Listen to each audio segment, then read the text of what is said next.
Fearfully and wonderfully made, that's us.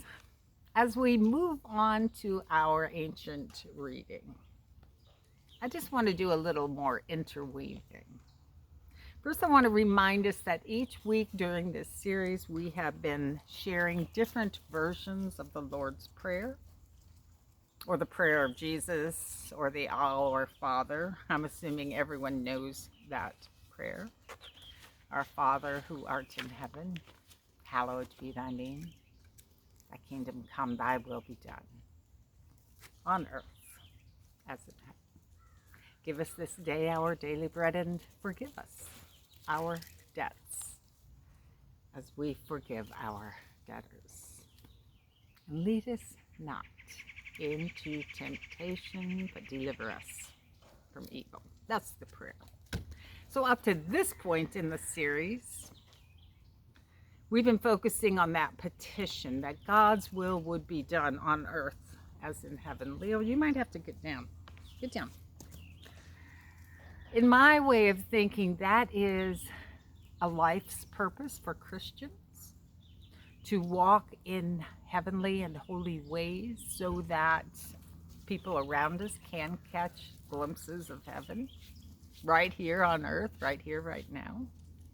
But we're going to broaden our reflection today by considering a different verse, the verse about forgiveness. And I want to share with you what I've learned from Reverend Dr. Wilda Gaffney, what she has to say about this connection between forgive us as we have forgiven, forgive us our debts as we have forgiven our debtors. And for those who are not familiar with Reverend Dr. Wilda Gaffney, Google her. She's amazing. She's a Hebrew scholar, professor of the Old Testament. She is a pastor, a priest, and a practicer of Judaism. In her newly released commentary, she points out that the original meaning and the original intention of verse 12, forgive us our debts as we forgive the debts of others, has long been misunderstood and mistranslated. So I don't know about you, but this is what I was taught about that verse, that the amount of forgiveness I will receive is totally dependent upon the amount of forgiveness that I give. In other words, if I'm holding grudges and I'm angry instead of forgiving someone, then God's not going to give me any forgiveness. I will only receive as much forgiveness from God as I have given to others. And Gaffney points out that that's not the original intention, and it's actually not accurate. In the original text, that word forgive is an active verb.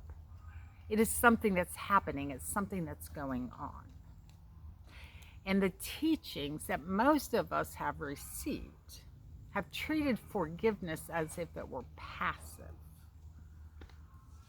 And again, what this means is we've missed Jesus's original intention. Because forgiveness is active, it doesn't have to have happened, it needs to be happening. So anyone who is actively engaged with the process, even if we are struggling with it, can be confident in receiving forgiveness in abundance. So again, forgiveness doesn't have to be completed. It doesn't have to be happened. That's not the way of God. The ways of heaven are not transactional. Forgiveness is not transactional. As long as I'm working on it, it's in process. It's available.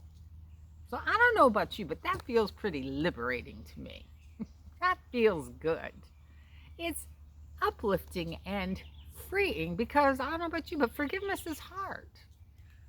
And it doesn't happen like that. I can say the words, but that doesn't mean it's really happened in my mind, my heart, and my body. So let's listen again to the ancient reading, and we're going to listen to two translations of the Lord's Prayer, one by Reverend Dr. Wilda Gaffney, which will be followed by a version which is part of Beyonce's Mass. Listen, enjoy.